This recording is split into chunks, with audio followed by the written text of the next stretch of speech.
It's that time again. It's time for me to wrap up some of the reading I've been doing lately. It's been a while, but that does not mean I don't have a stack of amazing books to tell you all about. So let's get started.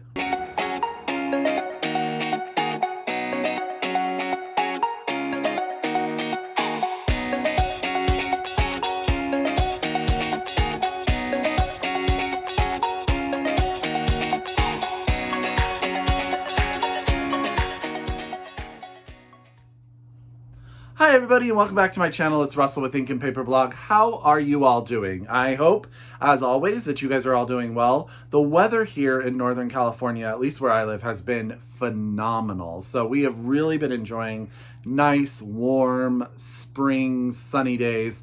And I feel, actually Dan and I both feel, that we're really lucky to have the dogs because the dogs force us to get outside in it. We walk around, we get them their exercise, and we can really enjoy the fact that the weather's changed to become so lovely. It is just beautiful outside. But I have to say, I have to report, my reading has improved. I am so excited. I told you guys I was really struggling at the beginning of all of this, really getting into the reading mood, but I've really been able to pick up a number of books lately and just sort of really enjoyed the act of reading again. And I have quite a stack to tell you about. Many very, very, very good books, and one book that was just mind-blowing. So, as always, get out your pen, get out your paper, get out your Goodreads, get out however you take care of your TBR. If you are so able, please order a book or two from your local independent bookstore. And if you are a library user, you know they're still lending out books digitally. Get yourself a digital copy of some of these books. Get yourself on the pre-order list. However you're going to handle it when the libraries reopen, because you know they will. Hopefully sooner rather than later. So let's get started. So every once in a while, you read a book, and you guys all know how this is, that you just know has changed the reading landscape for you. Now, for me, I remember when I read Song of Solomon by Toni Morrison. I remember when I read Tale of Two Cities by Charles Dickens. I remember when I read Stoner by John Williams, which for me, for ages and ages, was my favorite book. Normal People by Sally Rooney. Just books that I read that really changed the dynamic of my reading life. And in this stack, I have one of those books. So normally I will go through the books in the order that I've read them. But in this time, I'm going to start with that book because I do 100% want you all to hear about it. And that is Real Life by Brandon Taylor. This is a debut novel. I struggle with the word debut. Debut novel. And Brandon Taylor has written, to me, an utter masterpiece. Now, this is the story of Wallace. Wallace is a graduate student in biochemistry at a sort of unnamed university in the Midwest. He is the sole African-American student in his class, his graduate class, and he is also a gay young man dealing with all of that in the Midwest. So this book takes place basically over the scope of one weekend, sort of a Friday to Monday morning.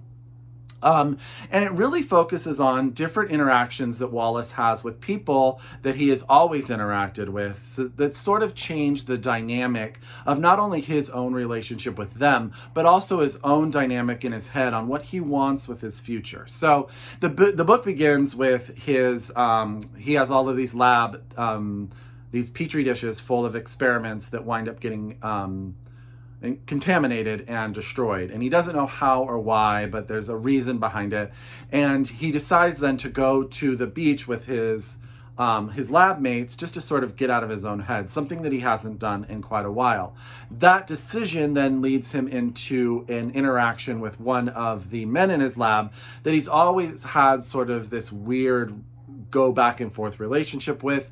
The relationship then turns intimate and sexual and changes the dynamic of that. There are also another number of incidents that occur. Him with a female lab mate, where she makes some accusations against him that are founded on nothing other than her own feelings and his having to defend himself. There's a dinner party where he is sort of attacked by another member at the dinner party, and Wallace has to deal with the fact that none of his friends come to his defense in that instance.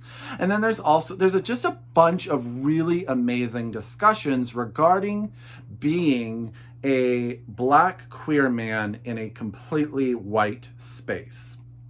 I hope that's good enough. I'm really trying. I literally thought about how I would review this book for ages, and I've kind of been putting it off because I'm so in love with it. I just know that I, intellectually and the way I speak, I don't know that I can do it complete justice. But here's what Brandon Taylor did for me. One, he made me recognize many different situations in the world where people as allies often think allyship is saying something where you say you're an ally, but there's no action to that allyship. So there's this factor where many people will say, I am an ally of the Black community, I am an ally to the gay community, but when something happens where you have to step up and take an action because of something that was said or something was done, a lot of people just don't know how to deal with that, and it becomes awkward and no action is taken, and it puts the person that you are supposedly friends with or an ally with in a really awkward and or a position where they don't feel like you sort of have their back the way you say you do. I hope that makes sense. Brandon Taylor made me think about the world in a different way. This book made me think about decisions I've made, conversations I've had, and things that I've done that I could have done better, could have done differently, and different ways to think about how I'm going to interact in the future. And I think that's what literature is all about. Brandon Taylor's book about Wallace made me love Wallace like few characters that I have read lately. And on top of that, he also made me introspectively look at myself as a human being and those people I know and people that are in my life and look for action versus words. I hope that makes sense. This book blew my mind. At the end of it, I was crying. I cried a couple times. And it's a tough subject matter. There is some moments in it that you're uncomfortable. There are some moments that you're laughing. There are some moments that you're trying to figure it all out. But in the same time, it is beautifully written, it's direct, it's to the point, and it's real. So real life is really, really poignant about the world that we live in, and I was blown away. So that is Real Life by Brandon Taylor. I'm sorry, I don't know that I did a really great job of trying to tell you how much I love this book or why I love this book. All I will say is that please read it and then talk to me about it. You guys know my email and we can talk about it, and I loved it. So there you go. The next book I want to tell you about, we're going to take like a huge left turn. We're going to do a fantasy novella just to sort of get us out of real life and get us somewhere else, is The Empress of Salt and Fortune by, and I'm going to just say Ms. Vo because I'm not sure how to say this first name and I do not want to butcher it. This is out from Tor. You know how much I love a good Tor novella. So this is really about a woman. So she's an empress. She is married to the emperor after sort of her whole entire kingdom in of itself has been destroyed. She's like really the last standing member. But when she gets there, it's clear that she is just sort of a trophy in order to say that she's done it. She has to produce a child, and that's about all. Once she does get pregnant and produce a child, she is banished. And the story really is about what she does in the background to overcome the world that she's living in and the situation or the hand that she's been dealt. It is so good. It has got like this slight fantasy political thing through it that is just so softly done, but so driven. You know what I mean? When you just read a book and you're like, boom, oh, I want to know. There's great characters. There's a great sort of idea behind it. I really could have used it as a whole novel. I really loved it. So that's The Empress of Salt and Fortune by Ms. Vo. And I highly, highly recommend it if you're looking for something just to break it all up. Okay? The next book I'm going to tell you about is The Animals of Lockwood Manor by Jane Healey. This has been out actually for a couple months now. This is set around World War II in London, England. Basically what we have is we have our main character, Healey. Healey works at the London Museum where all of like the animals, what am I thinking of? Natural history. That's the word. Sometimes a phrase is like right there on the tip of your tongue. She works at the London Natural History Museum. And what has been happening is that the museum has been breaking up its exhibits and sending them out to sort of the countryside to be in people's homes to protect them from the bombing that is expected to happen in London during World War II. So Healey hands out to Lockwood Manor with all of the mammal exhibits, the stuffed jaguars, polar bears, hummingbirds. I said mammal, and then I said hummingbird. I know that that's wrong. She does get other things. There's a hummingbird section in here. That's why it's in my head. But some other additional exhibits come with her. And what happens is this is a book really about that manor. Her protecting this as things go on. She meets a young woman who is the daughter of the head of the manor, the master of the manor, and they form a very, very tight relationship. I don't want to give anything away, but their relationship becomes an apex for the decisions that are going to be made, but things are happening in the house too. There's this report of the master of the house's wife has died, and she used to believe that she saw a woman in white. So there's like this ghost story in there, and there's a bunch of really interesting sort of dynamics about what's going on in this house. So it's kind of like a ghost story, but it's also about the relationships of the people in the manor, the relationships between Healey and I think her name is Lucy, yes, and their dynamic, and Lucy, what she wants to do with her life. But also it's just about how when life changes, you're preparing for war, how do you make that transition? And some of the stuff that happens, people go and do different things, or, you lose different people to the activities that are going on in the real world. And then how do you sort of recoup from that? I hope that makes sense too. God, I'm like listening to myself talk, and I'm like, you know what? You really love these books, but are you doing a great job of being clear? So, The Animals of Lockwood Manor, I really liked it. It's by Jane Healey. It's got a nice queer representation in it. It also has some really good, just like slightly creepy Victorian vibes, not too much to it, but it has just like that feel. You know what I mean? That Victorian feel. I really liked it. I hope you guys like it too. Another book that blew my mind that I really liked was Deacon King Kong by James McBride. Now, James McBride wrote The Good Lord Bird and The Color of Water, which was a memoir. Both of them are very, very good, but to me, this is his best book. Now, this is set in the late 1960s in New York, in a little tiny community. Basically, we have a man named Sportscoat, who's a deacon at his own church, who is constantly drunk on this homemade hooch called King Kong. And one day he goes up to the local young drug dealer who sits in the middle of the sort of the community square, has a conversation, pulls out a gun, and shoots this kid.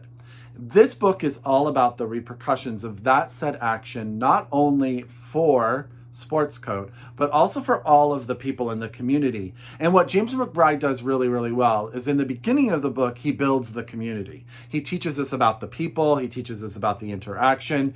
Sportscoat's wife has recently passed away. She sort of haunts his every day. He has conversations with her, and there's like this ongoing sort of diatribe between them regarding Christmas money for the church that she was in charge of that is now missing. And it's really about loss, and it's about losing not only his wife, but also a sense of the community that he lives in, and how as the times are changing and the community was one way and now it's getting sort of grittier and darker, a fear of where that goes. And also a fear of people a fear for people that could have had talent or had a certain set of life, but they've made poor decisions, and you sort of want to do that. The book then becomes sort of like I don't want to use the word thriller, because I think that's too much of like a trigger word. I would say it becomes more of an investigation into what are the repercussions going to be, not only for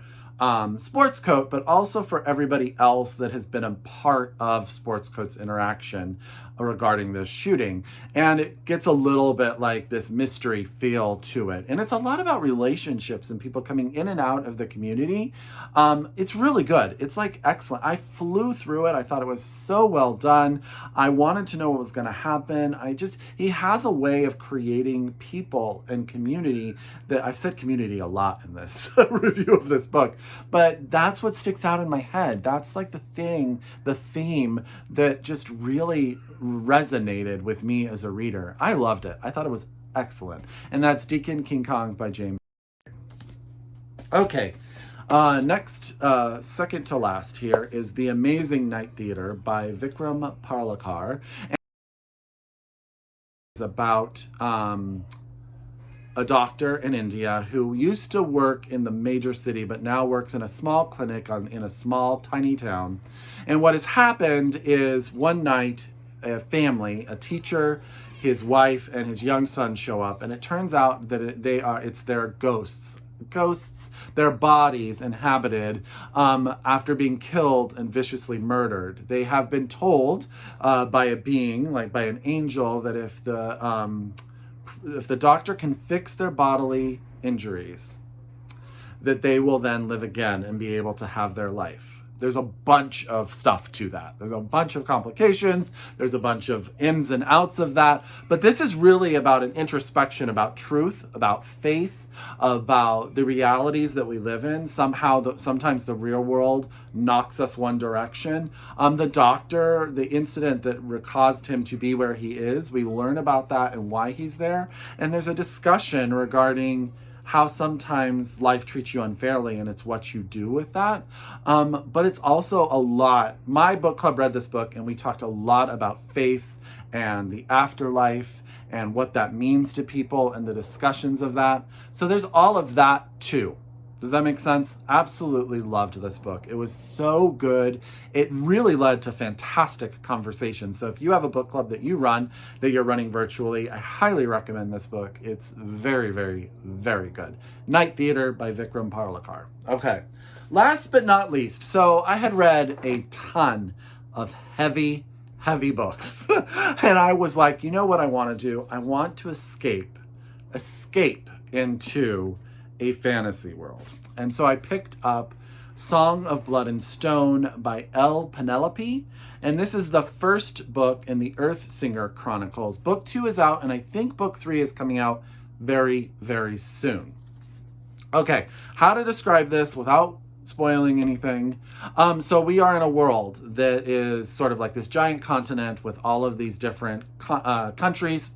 2 of the countries are separated by something that's called the mantle. It's like this wall, this magical wall that has kept these 2 countries separate. However, there have been breaks in the wall in history, and one of the countries has always tried to invade, and the other has always been able to repel. But now the wall is having cracks again, and people are coming through, and they don't even know it.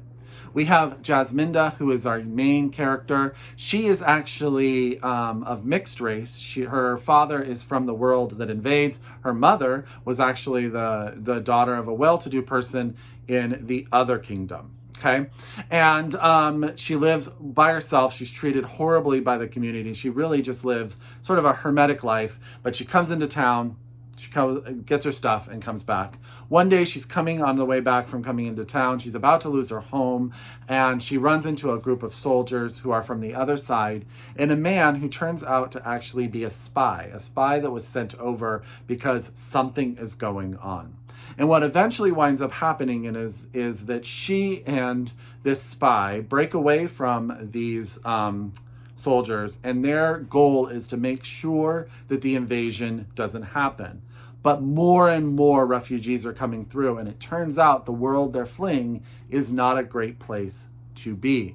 And this whole discussion happens. And then there's some big twists and turns. I don't want to give them away because they're fun. They're just fun when something happens. You kind of see a couple of them coming. I will say that there are some surprises that I wasn't surprised by, but I loved that they happened because they were exactly what I needed just to keep the story going. I loved the world. I loved the history. What is really, really cool is that you sort of get the theology of this world in different pieces, but it's never so complicated that you have to stop and be like, what is going on? You just sort of go with the flow, and I love that. You know, when I talk about fantasy, one of my biggest pet peeves is when the story or sort of the world building gets in the way of the actual story. I need them to be seamless, and they are very seamless in this book. Jasminda is a hero that I will absolutely love to read more about. I am going to go find myself book 2 in this series,